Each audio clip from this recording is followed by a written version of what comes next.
Gempa 5,0 skala Richter mengguncang Bali Kamis pagi. Pusat Vulkanologi dan Mitigasi Bencana Geologi (PVMBG) memastikan gempa yang berasal dari wilayah Kubu Karangasem tersebut berkaitan dengan aktivitas Gunung Agung yang masih tinggi.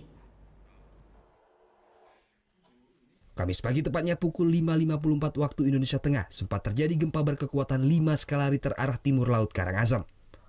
Menurut Pusat Vulkanologi dan Mitigasi Bencana Geologi (PVMBG), gempa tersebut berkaitan erat dengan aktivitas magmatik Gunung Agung. Gempa yang diklaim merupakan gempa terbesar sejak Gunung Agung dinyatakan kritis beberapa bulan lalu ini menunjukkan aktivitas vulkanik gunung masih tinggi. Dari rekaman alat GPS dan seismograf, gempa yang terjadi berada di kedalaman 4-5 km dari dasar kawah.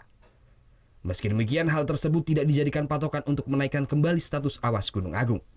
Pihak PVMBG pun mengaku akan melakukan evaluasi terkait hal tersebut.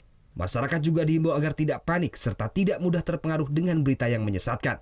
Ya, jadi gempa yang tadi memang yang paling besar ya yang terekam di sini. Intinya ini menunjukkan bahwa aktivitas vulkanik Gunung Agung ini masih relatif tinggi. Gitu. Oleh karena itu kita masih tetap stay di level 3 ya di siaga.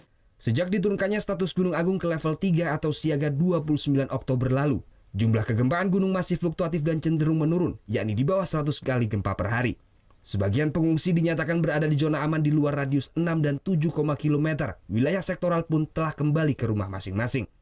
Tim Liputan melaporkan untuk NET.